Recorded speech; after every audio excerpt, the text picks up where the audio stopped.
This to heart, hopefully you're seeing a trend, and we've been doing a lot of training, a lot of giving you tools, a lot of just equipping of things that we can put into practice.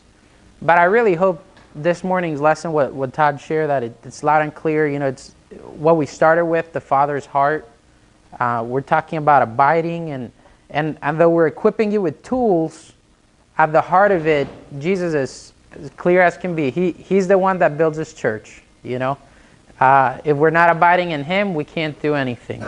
And though he's appointed us for us to go and bear fruit, to me, as I was reading, that was my main takeaway. Is like, he says he appointed us for a reason, right? And that reason is so that we would go and bear fruit. But then he tells us, well, you can't really do it unless you abide in me. And I'm like, well, how does that work? And just a reminder, man, don't get a big head. We can do it. If we're not abiding in Jesus, if it's not all about Jesus, nothing's going to happen. And so the tools are really important because he expects us to go, right? He didn't just say, just stay there. I'm coming to you. He said, no, I appointed so that you would go and bear fruit. I'm being intentional in that. But we can't forget, if we're not abiding, it's not going to happen. So I do hope you remember that, and as you're thinking over the tools and we start applying them, don't forget this, because it's key. And so we're going to shift gears a little bit, and I would start just by asking a question. Nowadays, people do all sorts of crazy stuff. I don't know if you've ever wondered, what could compel people to do some of the things that they do. We just, now with Facebook or YouTube, we get to see all sorts of crazy things that people do. One of the things that is kind of beyond me, that's become a trend, is or I've seen, is people dying because they're attempting to do these crazy stunts. And I was watching a video the other day of a young guy in his 20s, that died because he fell off a building because he was trying to do some trick on this little edge of the building without a harness or anything, because he was putting it on YouTube, and he died. And I'm thinking, man, he had a girlfriend, he was a whole life ahead of him, and I'm like, what could compel somebody to go do backflips? And I think this guy was doing pull-ups of the side of a building, It's like, no harness. I was like, Lord, this guy's crazy. There was another incident I saw about, because of YouTube. This couple, the guy was in his mid-20s. The girl, I think, was still in her teens. They weren't married, but I think they had a little kid, a kid on the way. And they wanted to make a video of how phone books could stop a bullet. And you guys remember that? No? Well, the guy talked the girl into doing it, and she shot him, and the whole neighborhood was watching, and people said they tried to talk her out of it and stuff, but they couldn't, and she just straight up shot him, expecting it would work. Well, it didn't work, and it went through, and the guy died, and she was pregnant. She's in prison, because she killed her boyfriend. And you're like, man, what? I mean, Potter, you want to laugh, and you're like, but it's so sad, and it's just like, how can people do something so crazy and something so stupid?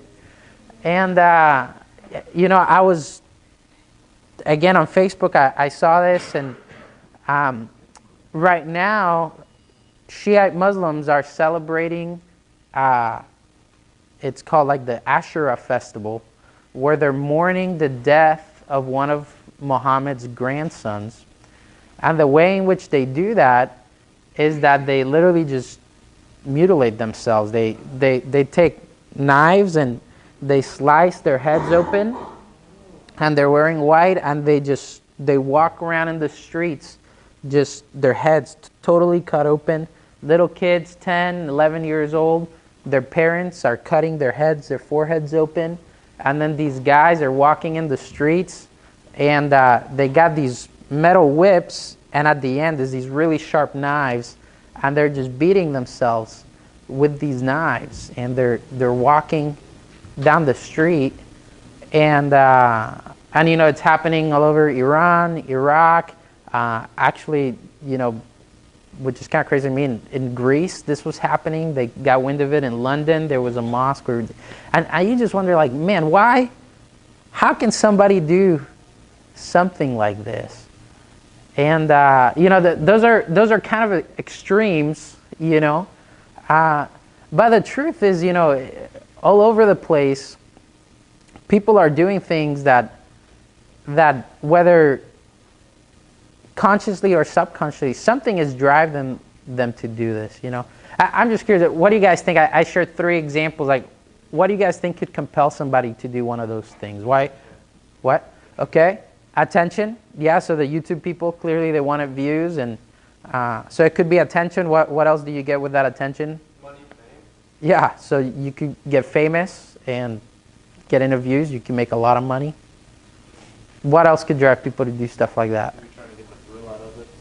Okay, yeah, so maybe there's just like an adrenaline rush, or like this aspect of, man, I accomplished something amazing. Like, be able to say, dude, do you see how many pull-ups I did off that building? Like, you can't do that. Okay? Show commitment. Show commitment, okay. In the case of the religious zealots, like, yeah, I'm really about this. Sharing how not scared you are, or like your bravery. Yeah, so wanting to show off, right? Yeah. No value in life. Yeah. Yeah. Yeah. Yeah. Satan? Yeah, absolutely. I like that answer. Yeah, he's deceiving people. Yeah. Maybe because no one else has done it. Like, I'm sure no one else has brought in a peacock into a deal for it. Say that again? Maybe because no one else has done it. Like, I'm sure no one else has brought a peacock into a deal for it.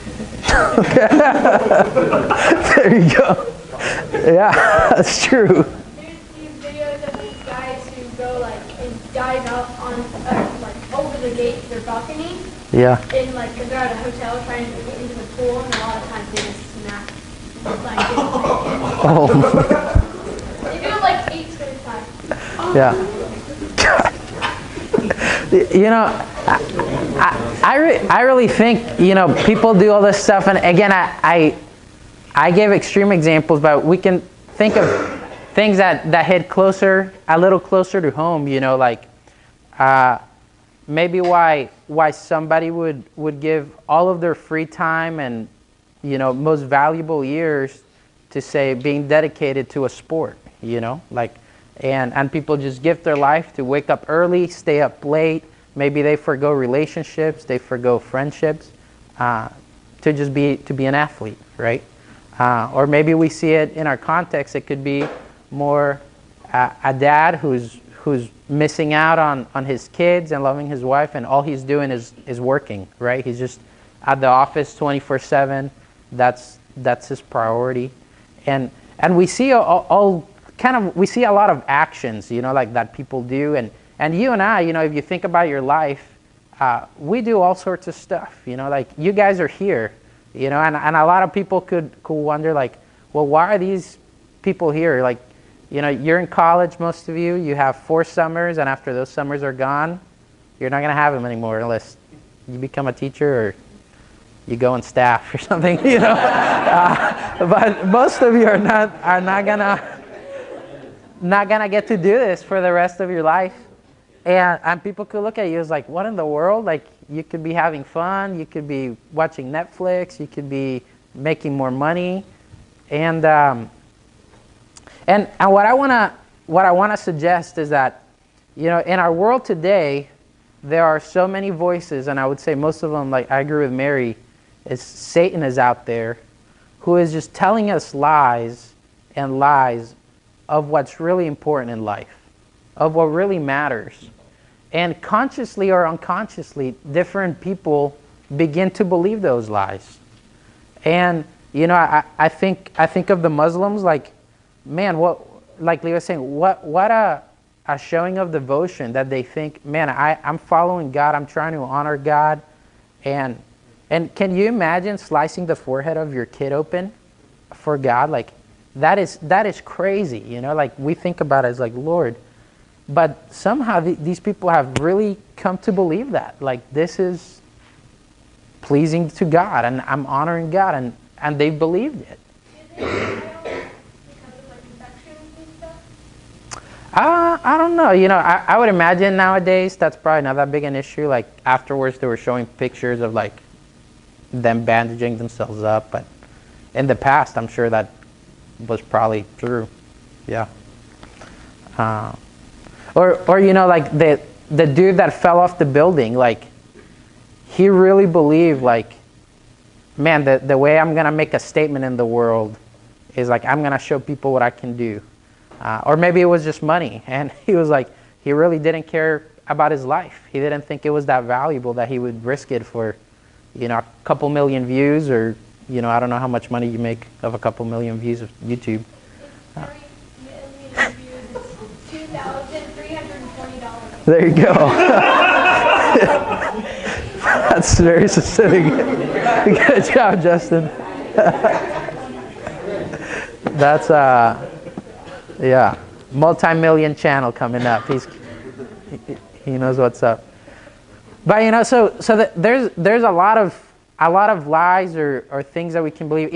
Even like the aspect of maybe becoming a workaholic, whether it be in school or a dad that all they do is work, is they just really believe like, man, that's what matters. That's what makes you a man. Is you go to work, you pay the price, you do the corporate America thing, and you sacrifice whatever it takes so that one day you can retire and get nice things. And what I want to communicate, we're talking about the aspect of vision casting when it comes to the 3/3, and man, that is really so important.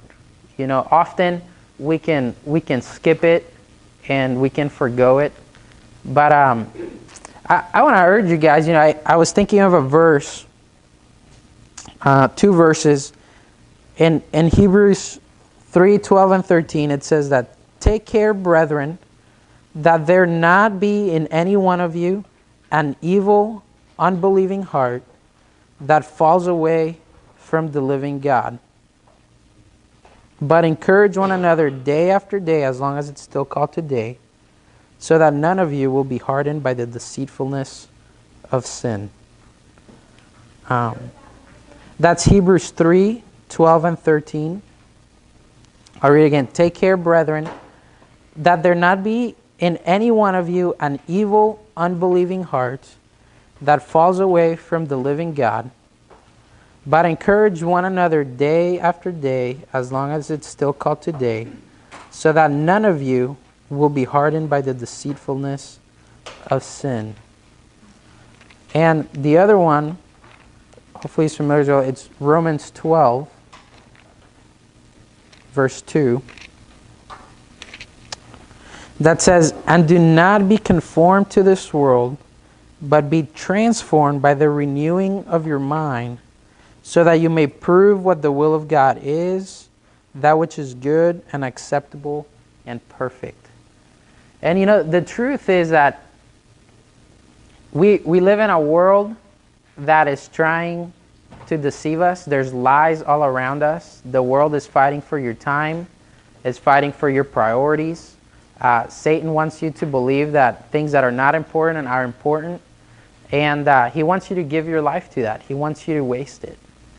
And we need to be constantly reminded of the truth. We need to be constantly renewing our minds of what's really important, of what really matters in life, and be doing that daily. I like that aspect of in Hebrews 3 that says that sin will deceive us. It'll harden us, and we actually get deceived, and we need to be reminding each other. And that's why that aspect of vision casting is so important, because I don't know about you, but we talked about the 411, the 4 reasons people don't make disciples. What was the first one?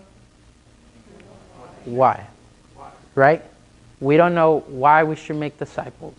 And I'm curious here, how many of you had been it had been explained to you before why you should make disciples.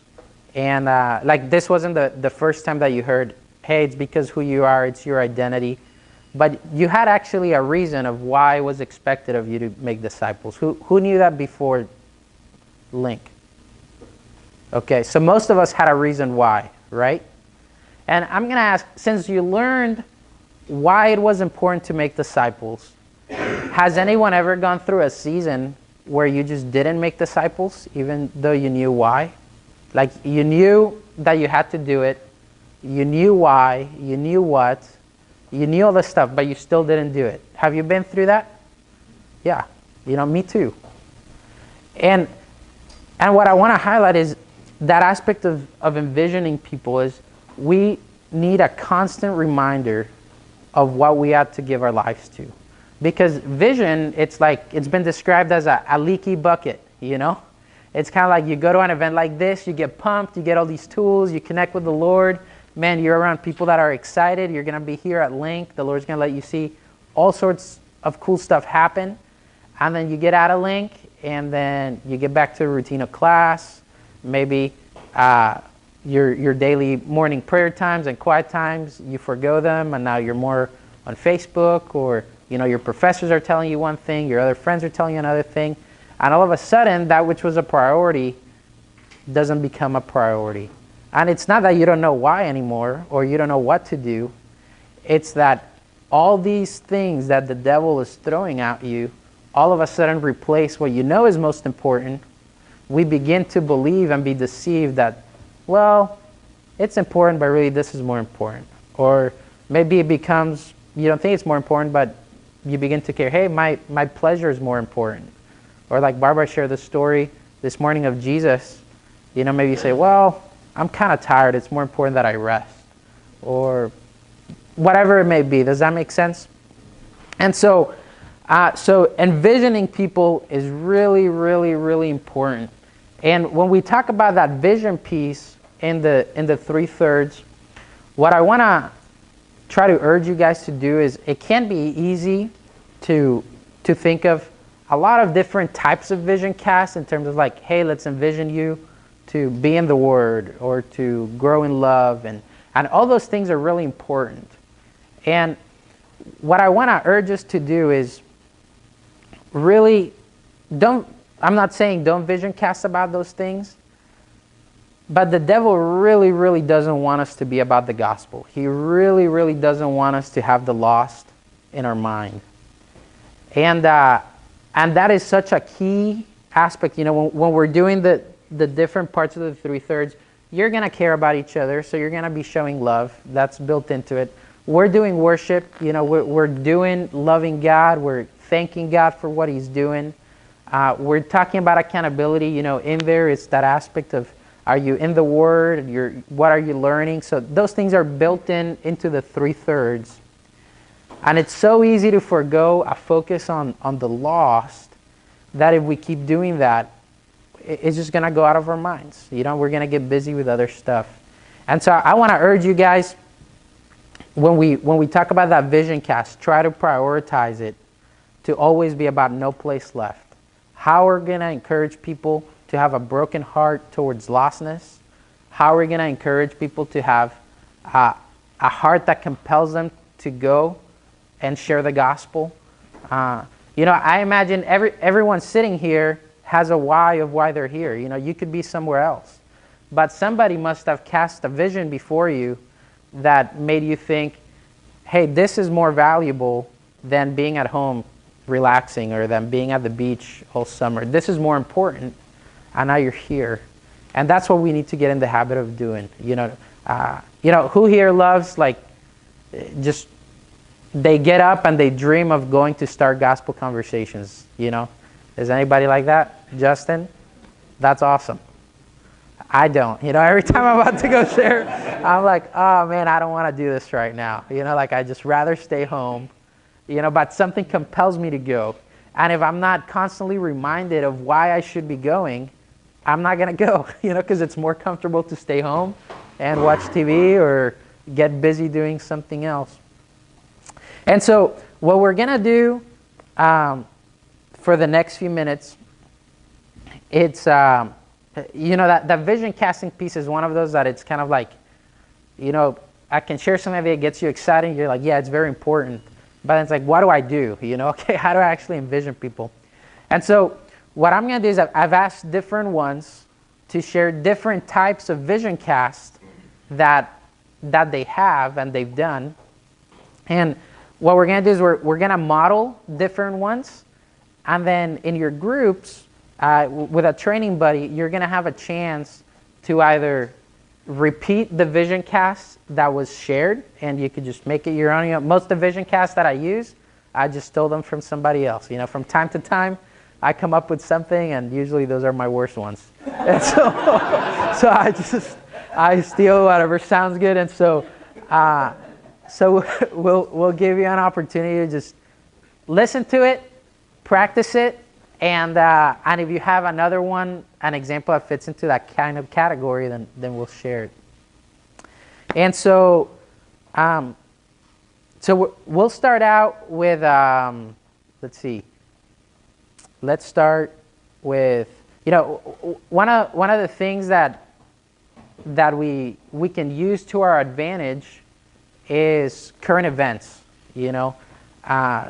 There's stuff happening all around us that reminds us that there's brokenness, and we can either look at what's happening in our world and be reminded, man, this is a broken world that needs the gospel, and we can utilize our current events to motivate people to be in the gospel, or we can just kind of ignore them. It's like, we're all aware of the shooting that happened.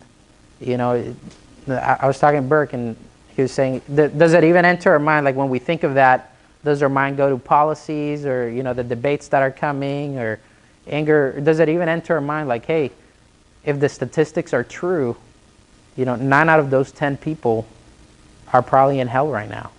And does that bother us? And, the same thing that I was sharing with the Asherah thing. We could get mad at the Muslims and how are they so crazy? Or will that break our heart and say, hey, man, look at these people are literally defiling themselves, or I don't know if that's the right word, they're beating themselves up, and because they've been deceived by a lie. And so Brian is going to model a vision cast of a current event, and then we'll have a chance to either copy his or practice another one. So yeah, just so it gets recorded. Give it up for Brian. Yeah.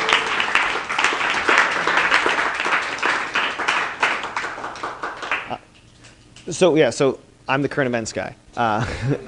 So I'm sure most of you are aware that the United States officially opened their embassy in Jerusalem, the capital of Israel, earlier this week, and this was a long time coming. The law was passed in 1995, and for some context, right, Israel is America's greatest ally in the Middle East and the only bastion of democracy in any form of actual human rights, and yet for the longest time, since the 6-Day War, right, there have been certain parties all over the world that have been intensely anti-Israel, including the UN. Over half of the human rights sanctions aimed at a specific country have been aimed at Israel rather than, crazy dictators or genocidal maniacs. Israel, right? Israel is known frequently as an apartheid state, which is absurd by any definition. And obviously the issue with Palestinians has been huge. And so while Israel was celebrating their 70th anniversary of creation, and the embassy being open, being recognized by the United States that Jerusalem is the eternal capital of the Jewish people, right? There was another one of those days of rage promoted by Hamas, where Palestinians rushed the border, right, trying to break through the border fence, get into Israel, explicitly for the purpose of murdering people, burning things down, and causing as much havoc as possible. They said that. There are television interviews of leaders of Hamas saying, oh yeah, we put swastikas on our kites because it makes the Jews crazy, and we're excited to burn, right, they were using kites to send Molotov cocktails across the border to burn farms down. Right? They burned down the only gate, or the main gate, that humanitarian aid from Israel goes into Palestine to give them food, water, and fuel. And yet, if you were on social media at all or watched any mainstream news outlets, right? Mainstream from like Vox and BuzzFeed News, which are trash. You should never read them. Like, just as an aside, they literally are garbage. And I would just encourage you, don't even bother. To MSNBC, CNN, right? You probably heard, and there was incredible outrage over the fact that the IDF killed 62 people, peaceful protesters on the border of Israel. The reality is, right, that's true. There are 62 people that include, and the picture that was going around of a woman holding an 8-month-old baby, right? These evil Israelis killed an 8-month-old baby who were peacefully protesting.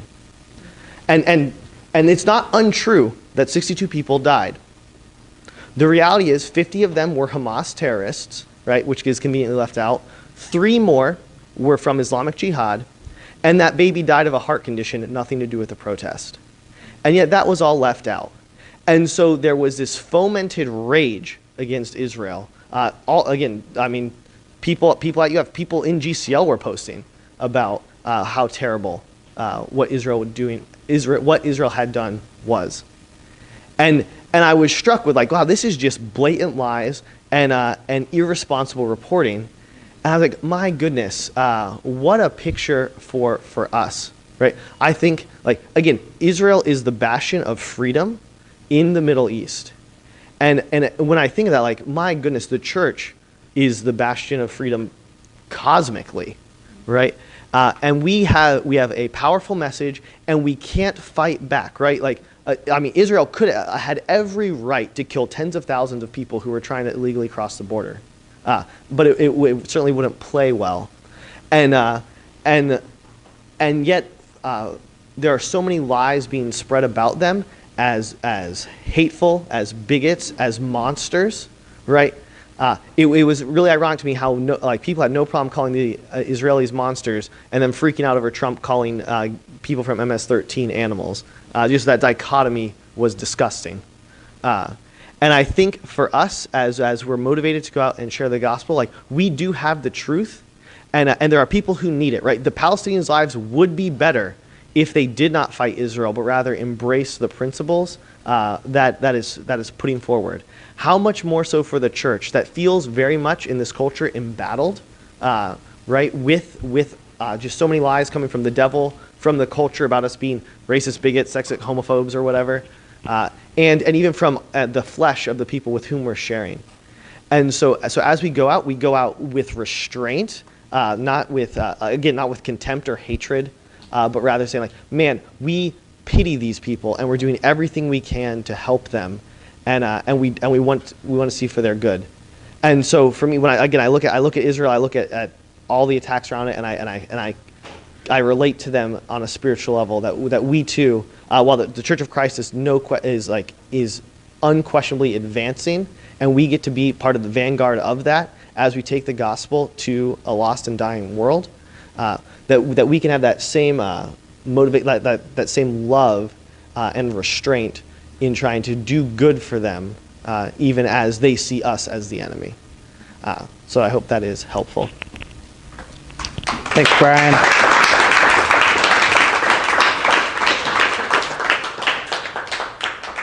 All right, so what we're going to do is with your training buddy, and for each of these categories, again, you'll have a chance to either follow the model, or maybe there's another current event that you're familiar with, or that you say, hey, I've used this in the past and it's worked as well, or something that's happening now.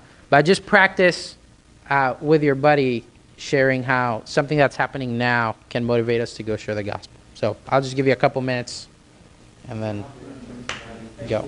All right. Well, another really useful tool for envisioning people for lostness is storytelling. In fact, Jesus told stories all the time, and it can be really effective when either we share a personal story, something that's happened to us, or an anecdote, or even stories that Jesus himself told. And so Katie's going to come up, and she's going to model how we can use a story that Jesus told. We don't always have to make up our own story, but Jesus gave us all these stories, so we can just utilize what he already said to envision people to reach lostness. So here we go.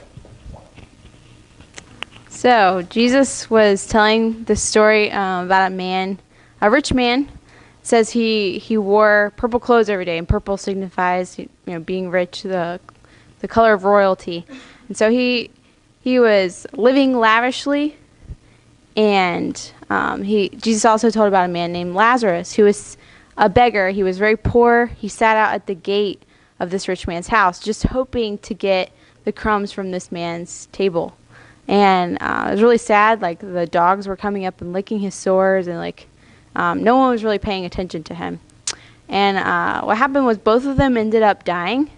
And Lazarus went to heaven. It says he was there with Abraham. And then it says that the rich man was in hell, and that he looked up to heaven, and he asked Abraham, he said, please just send Lazarus to dip his finger in some water and let it touch my tongue, because I'm in torment here, and I'm in agony. And Abraham says, sorry, I can't do that. Even if I wanted to, there's this big chasm in between both of us, and even if I wanted to cross, I couldn't go over there, and you can't come back over here. Remember, you enjoyed your good things on earth, and Lazarus, he had a hard time on earth, and now he's being loved, and you're feeling this agony now. And so the rich man, he begged Abraham. He said, well, at least please just send him to back to earth, and let him share with my brothers. I have 5 brothers at home. I don't want them to come to this place. Please just let him go tell them. And Abraham told him, they have Moses. They have the prophets. Let them tell them. And he says, no, but what if somebody comes back from the dead? My brothers will believe him. But Abraham said, no, not even if they don't believe Moses and they don't believe the prophets, then they're not going to believe somebody who comes back from the dead. And so I just think about this story, and like Mateo says, it's not my idea to tell it. I kind of stole it from somebody else, or for him. But so the idea behind this story is that once we get past this life, there's no way of going back and telling our family, no way of going back and telling our friends of Jesus. If they don't have that relationship with him, they're going to hell, and there's no way to come back. There's no way to bridge that gap that's in between heaven and hell. And just thinking, the people in heaven are rooting for us to tell people that either they missed out on telling their friends and family because they were afraid or embarrassed or whatever it was. But the people in hell are also begging you to go back and tell their friends and family, because they didn't. They're in torment, and they don't want their family to come there. So just think, like, the people, there's people in heaven that are cheering you on, but there's also people in hell cheering you on to go share the gospel, because they don't want their friends and family in hell with them. So, true story.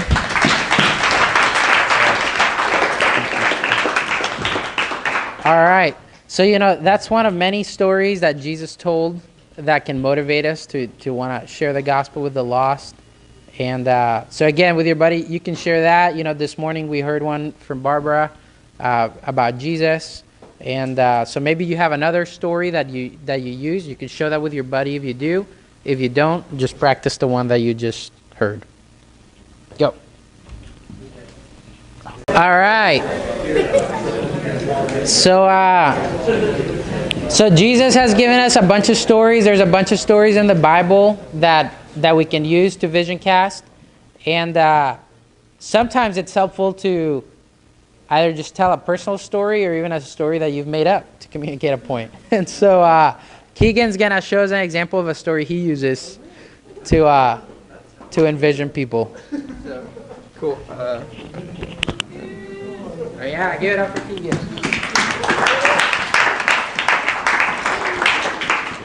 All right. So in John 4:35, it says, "Don't you say there are 4 more months and then comes the harvest? I tell you, look up and see that the fields are already white for harvest." All right.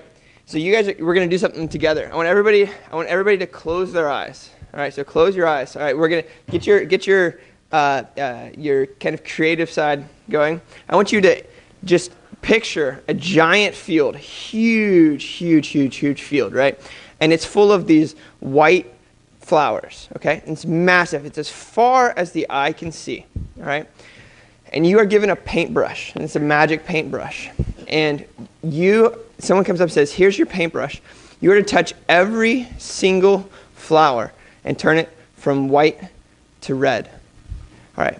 So everybody, are you picturing this? And you're picturing the mission that you've been given. All right. Someone just shout out, what is a word that they just feel right now with that task, that huge task before them? What is a word that comes to your mind? Overwhelmed. Yeah. And you're just like, oh, I have no idea what I can do. This brush has another magical property. When you touch each one of these flowers, it turns into a person with that same magical brush that can then touch flowers and can go on out and just move throughout the entire field, right? And so now thinking about that, thinking about the task, how it's not just up to you, that it's going to spread. What is a word that you feel now? Enable, yeah.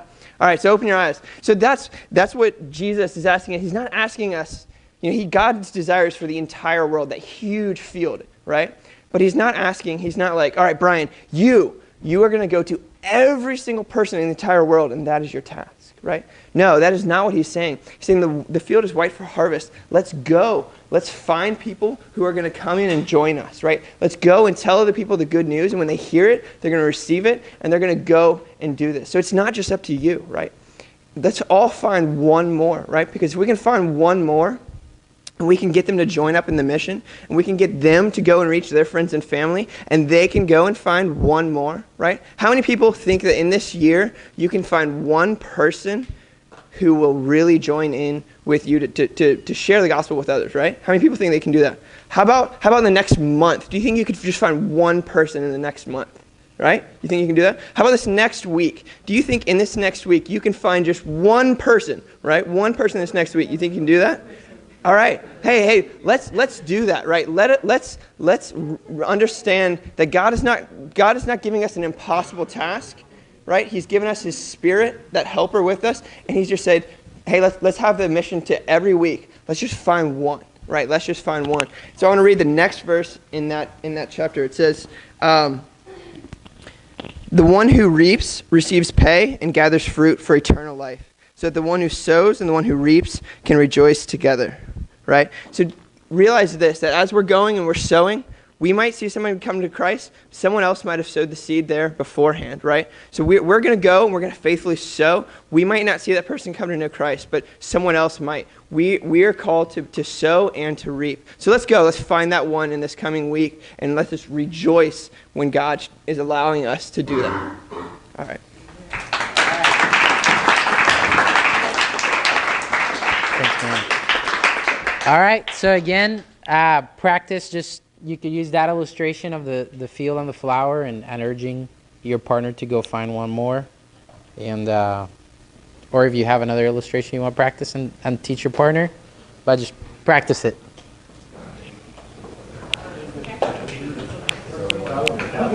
Like Keegan, we can come up to help deliver a point. Hopefully you did that. Like Keegan, we can come up with illustrations to help deliver a point. And that's really helpful, so hopefully you did that. And another thing we can do is maybe not use a story, but maybe, the scriptures are filled with verses that are just incredibly compelling. And so something that you can do is just, if there's a verse that really speaks to you and motivates you to go after the lost, then you can share that with people and explain what that motivates you. So Lee is going to share an example of that. All right. Yeah, give it up to Lee. Awesome.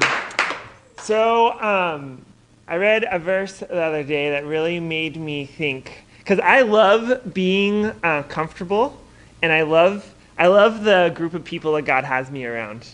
And I'm in Tallahassee, and we have an awesome church, Seminole Christian Life, and I have some awesome friends there. And I get so excited to be in community with them. But at FSU, we have this garage that, it's like 6 or 7 stories, I'm not really sure. But when you go to the top of it, you can actually see all of FSU. You can see all the dorms, you can see the stadium, you can see all the classrooms. And there was a verse I read in Luke chapter 19, verse 41. It says, this is when Jesus, he's coming back to Jerusalem after getting to travel around. And it says, as he approached Jerusalem and saw the city, he wept over it.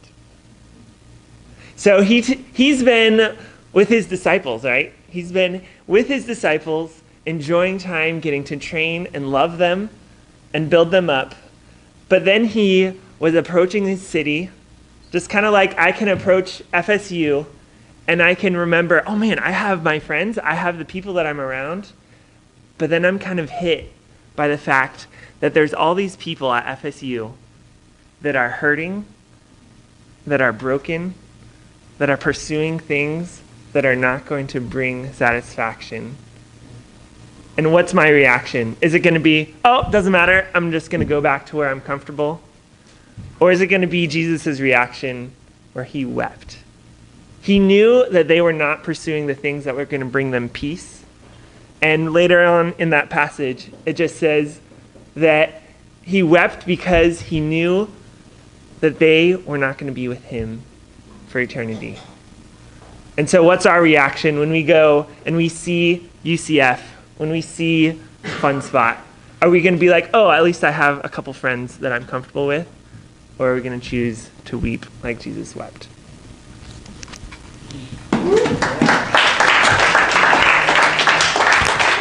All right. Go ahead and practice that with your partner. Luke 19:41. Thanks, Lee. Yes. Examples you can use if the Lord lets you see somebody come to Christ as you start taking them through the lessons. You now have 4 vision casts that you can use. And there's a lot of other different things that you can do. We have a link here, bit.ly/link vision cast examples, all lowercase. The church at NC State, they have a bunch of examples that you can look at and different vision casting things that you can use. And so if you ever feel like, man, I don't know what to do or I don't know what to share, there's plenty of examples here that you could utilize. And again, I like thinking through those categories. Is there a verse that really speaks to me? Is there something going on in the world around us that we can utilize to say, man, look at this lostness, look at the brokenness. Can we do something about it? Or maybe it's just a thought you've had of a story or a story that Jesus has shared.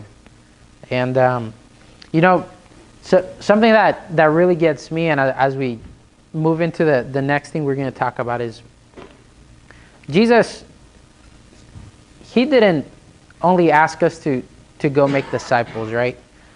Jesus gave us a task that had an end goal. And his expectation is that this task gets finished. He doesn't just want us to have this ethos, or I hope I'm using that right, of like disciple making, that you're just like, oh, I'm strategic and I'm doing this, and yeah, I'm about disciple making. Although that's good and that's a good thing that we should have, what Jesus gave us is a task that he expects us to finish, right? And although we need to have an attitude of how can I be strategic, how can I be making disciples, a better question is, what is it going to take to finish the task that he actually gave us to do, right? Because we could have this attitude of making disciples, or this ambition like, okay, yeah, I want to be about disciple making, which is good, because most Christians aren't doing it, right? But really, Jesus' expectation is not just that we have an attitude of it or even an intentionality in it. He has an expectation that there's going to come a generation that is actually going to believe him to do unbelievable things, and that are going to step out in faith and maybe do some radical stuff to actually get the Great Commission tasks finished. And, I love this movement because the reason I joined it is that was the heart of this movement, and I think it is. Like, when it started, it was just people in love with Jesus that said, hey, we're going to finish the task and Jesus is coming back. And what I want to urge us to do is think about, man, what's it going to take to actually finish the Great Commission task? You know, as it stands today, there are still roughly 7,000 unreached people groups. That means that there's, in each of these people groups, and just so you have an idea, there's roughly, depending on how you slice them, between 12 to 15,000 distinct people groups in the world. Of those, 7,000 are considered unreached. That means there's like less than 2% evangelical believers in that people group. And of those 7,000, about 3,200 of them are considered unengaged. That means, to the best of our knowledge, there's no work being done. Anywhere from there's no Bible to no church, no believer. And Jesus' expectation is that those numbers go to zero, you know. He said that the gospel would be preached in all the nations, or in the whole world, as a testimony to all nations, to all the ethnic, and then the end will come. And so we got to ask ourselves, okay, if that's the goal, if our goal is not just making disciples, our goal is to finish the Great Commission task with the help of the Holy Spirit, because He gave us the task, right? He wouldn't give us something that with His help we can't do. We must ask ourselves, what is it going to take to finish it? You know, as it stands today, it's 105 people die every minute across the world. You know, the best, a very loose statistic says that a third of the world is Christian, right? They claim to be Christians. Probably a lot lower than that are actually born again. But so of those 105 people that die every minute, 70 people a minute are dying today. If the most optimistic statistic is true, that means every second, more than every second, somebody's dying and they're going to hell. And Jesus' expectation is that the whole world, that won't happen, that the gospel will be preached to every second, someone's going to hell. And when that sobers us and when we realize, man, that is true, then our strategy, if we're actually going to make an impact on that great aspect of lostness, then it needs to change our strategy and start asking, okay, what is it going to take? And that's why we've been teaching you a lot of these tools. You know, many of you are familiar with them. And our goal is to replicate what we see in the New Testament, because they did something that could keep up with the birth rate and the death rate. You know, it exceeded it. You know, man, we can't have our model of church or model of disciple making be something that just in a day the death rate wiped up, you know, 50 years worth of work. You know, it's like our strategy needs to be able to at least keep up with that and exceed it if we're actually going to finish the task. And so you've heard this word movement being thrown out, and you know, we want to see a church planting movement started, and I just kind of want to define that so that you get an idea of what our goal is. You know, the end target is finish the Great Commission task. And that drives us to ask the question, what's it going to take? And what we see that it's going to take multiplication. Like Egan's example is going to do, if it's just up to us, if it's just this group here, we can't do it. But if this group here, you know, if you can multiply your life into somebody else, and they into somebody else, and so on, then it can happen. And that's been Jesus' plan from the beginning. And so our desire is to see what we call a church planting movement, and that's defined as follows, is when we get to see 4 streams of 4 generation churches. And by that we mean, say that this here is our church, right? We are the church. You guys are all believers, and we are being church to each other. So we are generation 0. We are being church to one another. We're loving each other, obeying the commands that Jesus gave us, and we're making disciples. And as we make disciples, we'll make, you know, there will be believers, Gen 1 believers that we'll begin to train them and gather them as church. And we'll plant new churches with lost people. And hopefully, we won't just do that once or twice, but we'll do it a bunch of times. And so, we'll get multiple streams of churches that we're planning.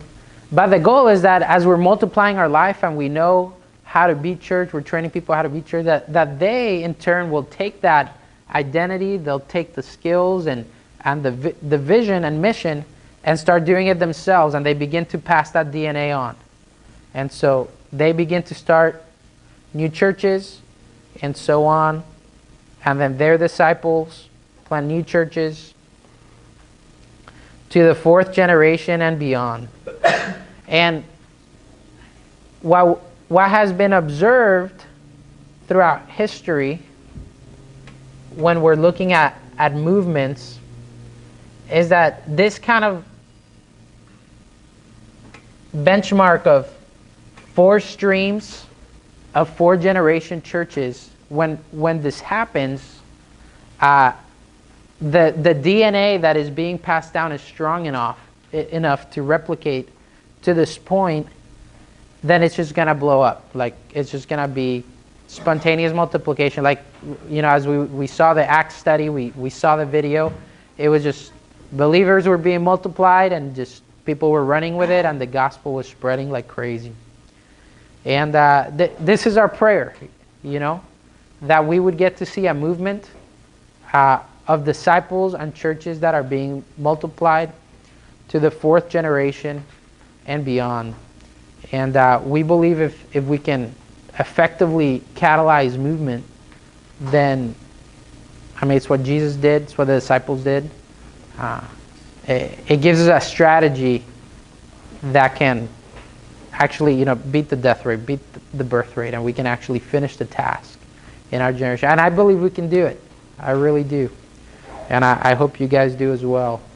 And it's that question of asking, what's it going to take that drives us to model things the way we model them, to use the tools that we choose to use, and structure our churches in the way we structure them, for the sake of being positioned in a way that, should the Holy Spirit bless our work, then we're structured in a way that movement can come and the task can be finished. And so I think of it that way, that aspect of, hey, really it's God doing the work. It's not because we use the 3/3 movement's going to happen. No, God's going to bring forth movement, right? We abide in Him, we bear fruit. It's God doing the work, but He also said, go and bear fruit.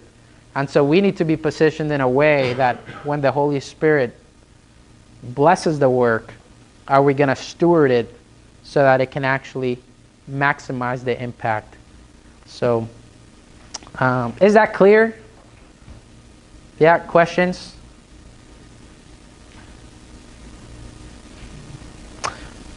All right. Well, with your training buddy, just, explain what a church planting movement is and kind of where we're geared towards going with it. And, I think even as we see it, we'll start seeing glimpses of it as our tools begin being passed down generationally. So, like, we begin to see, hey, our disciples know the 3 circles, and their disciples know the 3 circles. And, hey, we train people in the 411. Man, we got 4 generations of people who know how to do the 411. We got 4 generations of people that are equipped to lead a discovery group, and hey, now they're learning to do it as a church. And so as that DNA gets multiplied and people get empowered and they get released, if the Holy Spirit blesses it again, it'll just explode. And that's what we're praying for. That's what I'm praying for.